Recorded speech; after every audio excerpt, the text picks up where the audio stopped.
আমাদের সাথে রয়েছে একজন চাকরিহারা শিক্ষক, যিনি 6 বছর শিক্ষকতা করার পরে যিনি আজকে পরীক্ষা দিয়েছেন কাটোয়া কলেজে।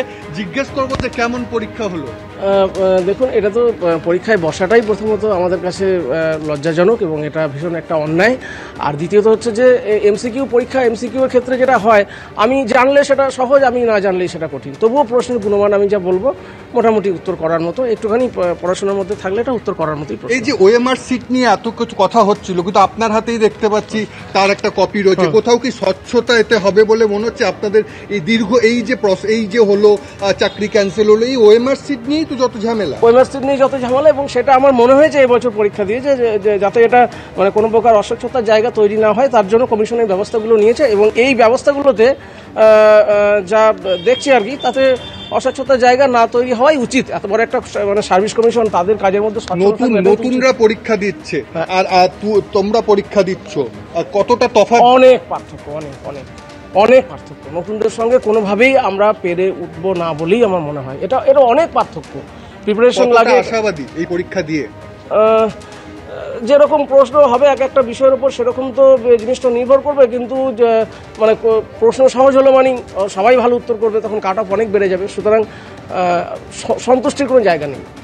দেখো, প্রশ্ন সোজা হয়েছে কিন্তু সন্তুষ্টির কোনো জায়গা নেই, সেটাও কিন্তু স্পষ্ট জানাচ্ছে। তবে ওএমআর সিটের কার্বন কপি হাতে পাওয়ার পরে কিছুটা হলেও নিশ্চিন্ত যে স্বচ্ছতা কোথাও হয়তো এই থাকছে পরীক্ষায়। হ্যাঁ, স্বচ্ছতার কথা তারা বলছেন ঠিকই, পাশাপাশি এই যারা চাকরিহারা শিক্ষক তারা বলছেন যে আবারও যে পরীক্ষায় বসতে হচ্ছে একটা প্রাতিষ্ঠানিক দুর্নীতির জন্য, যোগ্য হওয়া সত্ত্বেও এইটা লজ্জার।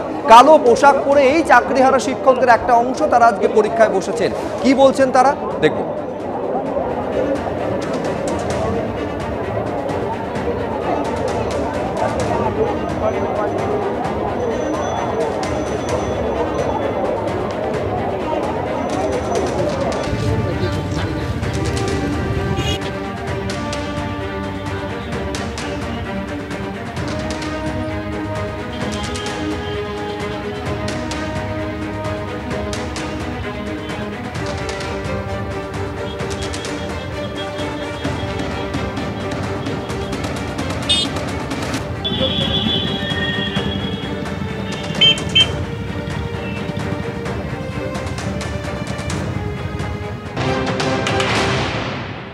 পুরোপুরি বিভীষিকাময়, কারণ আমরা যারা যোগ্য হয়েও আজকে পরীক্ষা দেব, আর পুরোপুরি নতুনদের সাথে একটা অসম লড়াই।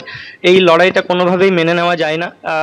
যারা নতুন আপার প্রাইমারিতে রিক্রুটেড হয়েছে বা যাদের আমরা কলিগস বলে থাকি, সো কল্ড, তারাই আমাদের মানে ইনভিজিলেটর হিসেবে কাজ করবেন, আর আমরা তাদের আন্ডারে আজকে পরীক্ষা দিতে বসবো। এটা সত্যি আমাদের কাছে খুবই হতাশার। একটা মেন্টাল মানে মোরাল বলে তো কিছু থাকে, সেই মোরালের দিক থেকে আমরা অনেকটা পিছিয়ে যাচ্ছি। মানে আমাদের মন কোনোভাবেই মেনে নিচ্ছে না এই বিষয়টা। 90 মিনিটের ভেতরে কতটা আমরা পারবো আমরা তো কেউ জানি না, তবে প্রিপারেশন সবাই নিজের মতো করে নিয়েছে। ইন ডিটেলড হয়তো অনেকেই পড়তে পারেনি, সময় পায়নি। বিগত দিনেও যেভাবে দুর্নীতি হয়েছে, আর দুর্নীতির কারণে আমাদের চাকরিগুলো চলে গেছে।